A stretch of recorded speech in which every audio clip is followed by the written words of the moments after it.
Breaking news, আজকের সংসদ অধিবেশন আবারও ফের উত্তেজনায় পরিণত হয়েছে। রুমিন ফারহানার বক্তব্যকে কেন্দ্র করে পার্লামেন্টে সরকারি ও বিরোধী দলীয় সদস্যদের মধ্যে ব্যাপক হাতাহাতি হয়েছে। আইন সংস্কার নিয়ে মতবিরোধের জেরে সংঘর্ষে জড়িয়ে পড়েন তারা।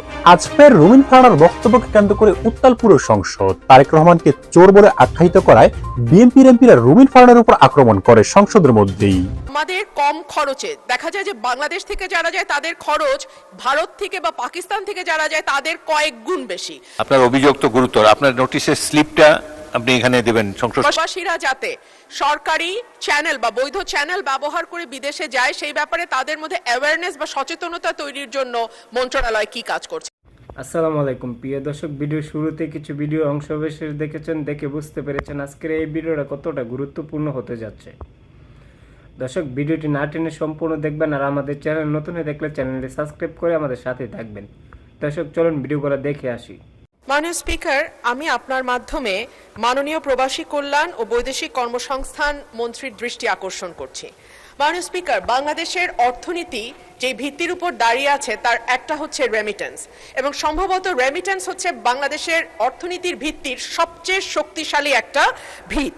এই দেশে প্রায় 1 কোটির ওপরে মানুষ দেশের বাইরে কাজ করে, এবং যেটা আন্তর্জাতিক অভিবাসন উৎস দেশ হিসেবে বাংলাদেশকে বিশ্বের 6ষ্ঠ বৃহত্তম দেশে পরিণত করেছে। 2025-26 অর্থ বছরে বৈধ পথে বাংলাদেশের রেমিটেন্স এসেছে $35.56 বিলিয়ন, এবং এত বেশি বৈদেশিক মুদ্রা আমাদের আমদানি থেকেও আসে নাই, কিংবা আমাদের যে অন্যান্য যে জিনিসগুলো আমরা রপ্তানি করি, গার্মেন্টস সহ অন্যান্য যে বিষয়গুলো রপ্তানি করি, সেখান থেকেও কিন্তু আমাদের এত বিপুল পরিমাণ অর্থ আমরা জোগাড় করতে পারি নাই। ওয়ার্ল্ড ব্যাংকের হিসাবে বাংলাদেশ বিশ্বের 8ম বৃহত্তম রেমিটেন্স গ্রহণকারী দেশ, এবং আমাদের রিজার্ভ বলেন, আমাদের গ্রামীণ অর্থনীতি বলেন, আমাদের আমদানি ব্যয় মেটানোর মূল উৎস বলেন, কিংবা আমাদের লাখো পরিবারের যেই উপার্জনের উৎস, সেটা কিন্তু আমাদের এই প্রবাসী ভাইয়েরা, এবং সবকিছু নির্ভর করছে যে আমাদের রেমিটেন্স যোদ্ধারা কি পরিমাণ অর্থ বাংলাদেশে পাঠায় তার উপরে। কিন্তু রেমিটেন্সের আড়ালে একটা বিরাট মানবিক মূল্য আমাদেরকে দিতে হয় মাননীয় স্পিকার, যেটা আমাদের নজরে সবসময় আসে না। আমরা অর্থের হিসাব করি, আমরা রিজার্ভের হিসাব দেখি, এমনকি কি পরিমাণ বিদেশে আমরা লোক পাঠাতে পারছি সেই হিসাবও আমরা দেখি, কিন্তু এটার অন্তরালে যে একটা গভীর কষ্টের গল্প আছে সেই কথাটি কখনো কোথাও উঠে আসে না মাননীয় speaker. Social cost of migration, যেটাকে আমরা বলতে পারি সুযোগ এবং ত্যাগের গল্প একই সঙ্গে। ওয়েজ আর্নার্স বোর্ডের তথ্য অনুযায়ী 2024 সালে বাংলাদেশ জন্মের পরে এখন পর্যন্ত 2024 সালে সবচাইতে বেশি 4813 জনের মরদেহ বাংলাদেশে আসে। এছাড়াও 15 থেকে 24 পর্যন্ত 38,000 মরদেহ বাংলাদেশে এসছে। লক্ষণীয় বিষয় হচ্ছে এদের বেশিরভাগেরই বয়স 40-এর নিচে, এবং 40-এর নিচে যাদের বয়স মাননীয় স্পিকার, খুব স্বাভাবিকভাবেই তাদের কোনো কোমরবিডিটি থাকার কথা নয়, কিন্তু তারপরেও বৈরী পরিবেশে ঘন্টার পর ঘন্টা পরিশ্রম করা, দেশের সঙ্গে দীর্ঘদিন তাদের ফিজিক্যাল যোগাযোগ যেটাকে বলে সেটাতে বিচ্ছিন্ন থাকা, দুশ্চিন্তা, পরিবার থেকে দূরে থাকা, এবং ভীষণ রকম পরিশ্রম এবং অস্বাস্থ্যকর পরিবেশে দিনের পর দিন থাকবার কারণে এত বড় সংখ্যক মরদেহ প্রতি বছর বাংলাদেশে বিদেশের মাটি থেকে আসে। অভিবাসনের প্রকৃত মূল্য, আমি যে কথাটি বলছিলাম, যে কেবলমাত্র সংখ্যা বা জীবন দিয়ে যদি আমরা হিসাব করি তাহলে হবে না, এর সঙ্গে যুক্ত হয়ে আছে আমাদের সামাজিক নানান রকম ঘটনাও। দূরত্ব, যেটা দীর্ঘদিন দেশের বাইরে থাকা, তৈরি করে পরিবারের সাথে দূরত্ব। এমনও ভাইয়ের গল্প আমরা জানি মাননীয় স্পিকার, যে হয়তো তার সন্তানটিকে 1 বছরের রেখে গিয়েছিল, কিন্তু যখন ফিরে এসছে তার সন্তান কিশোর বয়সে গেছে। বাবা সন্তানকে ঠিকমতো চেনে না, সন্তানও বাবাকে চেনে না। যেটুকু কথা তাদের মধ্যে হয় সেটা হয়তো মোবাইল টেলিফোনে, কিংবা সেটা হয়তো ভিডিও কলের মাধ্যমে হয়। বাবা মার মৃত্যু হয় দেশে, সন্তান খবর পায় না। অনেক সময় আমরা জানি আমাদের প্রবাসী ভাইরা যে টাকা পাঠান, সেটা দিয়ে সম্পদ তৈরি করেন পরিবার, কিন্তু সেই সম্পদে অনেক সময় সেই ভাইটির নাম থাকে না, দেখা যায় অন্যান্য ভাই বা যারা দেশে থাকে তাদের নামেই সম্পদ তৈরি হয়। অর্থাৎ নানানভাবে নানান রকম সমস্যার মধ্যে দিয়ে আমাদের প্রবাসী ভাইরা দেশের বাইরে কাজ করেন, কিন্তু তাদের এই শ্রম এবং ঘামেই বাংলাদেশের অর্থনীতি টিকে আছে।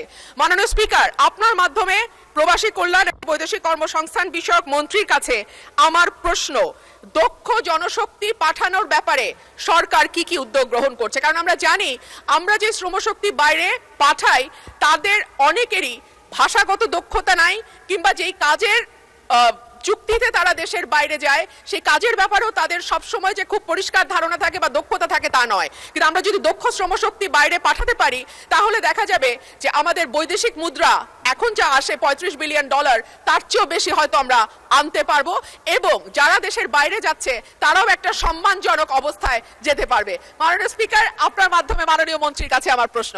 ধন্যবাদ মাননীয় স্পিকার।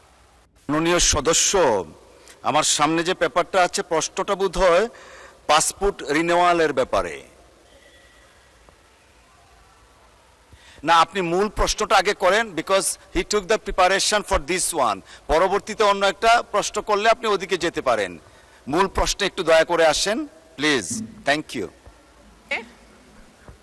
আপনার মাধ্যমে প্রবাসী কল্যাণ ও বৈদেশিক কর্মসংস্থান মন্ত্রীর কাছে আমার প্রশ্ন, বাংলাদেশের লক্ষ লক্ষ প্রবাসী দেশের অর্থনীতিতে গুরুত্বপূর্ণ অবদান রেখে চলেছেন। তাদের পাঠানো বৈদেশিক রেমিটেন্স দেশের অর্থনৈতিক অগ্রগতির অন্যতম চালিকা শক্তি। কিন্তু দুঃখের বিষয়, বিভিন্ন দেশে অবস্থিত বাংলাদেশ মিশনে পাসপোর্ট নবায়নের ক্ষেত্রে অনেক প্রবাসী দীর্ঘসূত্রিতা, প্রশাসনিক জটিলতা, অতিরিক্ত সময় ক্ষেপণ, দালাল চক্রের দৌরাত্ম্য, অপ্রয়োজনীয় কাগজপত্র দাবি, তথ্যের অসামঞ্জস্য এবং বিভিন্ন ধরনের হয়রানির অভিযোগ করে আসছে। অনেক ক্ষেত্রে নির্ধারিত সময় পাসপোর্ট না পাওয়ায় তার চাকরি, ভিসা, নবায়ন, আবাসিক অনুমতি, অন্যান্য আইনি জটিলতারও সম্মুখীন হতে হচ্ছে।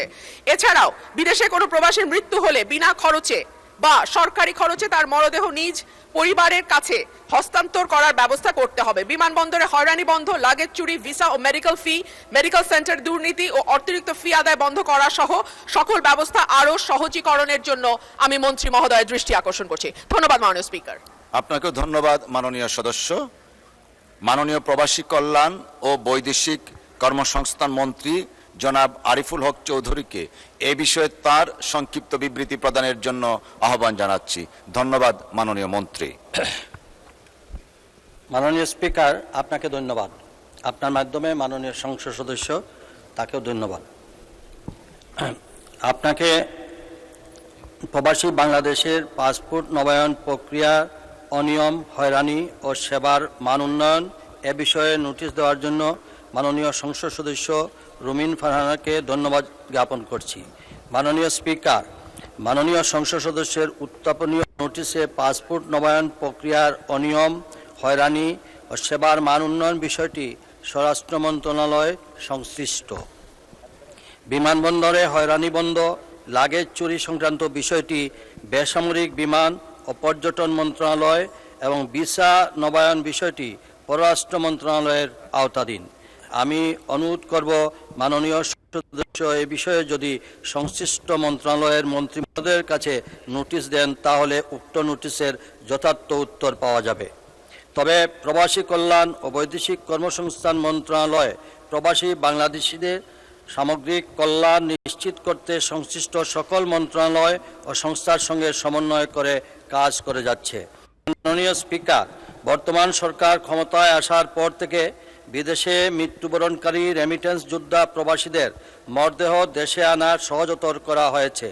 বিদেশে কর্মরত বিএমইটির বহির্গমন ছাড়পত্র বহনকারী কোনো বাংলাদেশি কর্মীর মৃত্যু হলে মরদেহ দ্রুত দেশে আনা, বিমানবন্দরে মরদেহ গ্রহণ ও স্বজনদের নিকট হস্তান্তর, দাফন সহায়তা ও আর্থিক অনুদান প্রদানে ওয়েজার্নার্স কল্যাণ বোর্ড নির্ধারিত নীতিমালা অনুযায়ী সহায়তা প্রদান করে আসছে। দেশের 3টি বিমানবন্দর হতে প্রবাসী কল্যাণ ডেস্কের মাধ্যমে লাশ পরিবহন ও দাফন খরচ বাবদ তাৎক্ষণিক 35,000 টাকার চেক প্রদান করা হয়। গত 2024 অর্থ বছরে 5,312 জন প্রবাসীর পরিবারকে 18,59,20,000 টাকা প্রদান করা হয়েছে। ওয়েজার্নার্স কল্যাণ বোর্ডের নিজস্ব 5টি অ্যাম্বুলেন্সের মাধ্যমে তাদের নিজ বাড়িতে লাশ ও অসুস্থ রোগীকে পরিবহনের ব্যবস্থা করা হয়। বিএমইটির বহির্গমন ছাড়পত্র অথবা ওয়েজার্নার্স কল্যাণ বোর্ডের সদস্যপদ রয়েছে তাদের প্রত্যেক প্রবাসীর পরিবারকে 2 মাসের মধ্যে 3 লক্ষ টাকা আর্থিক সহায়তা প্রদান করা হয়। এছাড়াও অসুস্থ হয়ে দেশে ফেরত আসা প্রবাসীকেও চিকিৎসার জন্য সর্বোচ্চ 2 লক্ষ টাকা প্রদান করা হয়। মাননীয় স্পিকার, বিমানবন্দরে প্রবাসীদের মরদেহ মর্যাদা ও সম্মানের সাথে স্বজনদের কাছে বুঝিয়ে দিতে ওয়েজার্নার্স কল্যাণ বোর্ড এর সরাসরি তত্ত্বাবধানে 24/7 অর্থাৎ সার্বক্ষণিক প্রবাসী কল্যাণ ডেস্ক নিয়োজিত রয়েছে। এভিয়েশন সিকিউরিটি, কাস্টমস কর্তৃপক্ষ এবং কল্যাণ বোর্ডের কর্মকর্তারা যৌথভাবে এয়ারপোর্ট থেকে মরদেহ খালাস ও হস্তান্তরের কাজটি তদারকি করেন।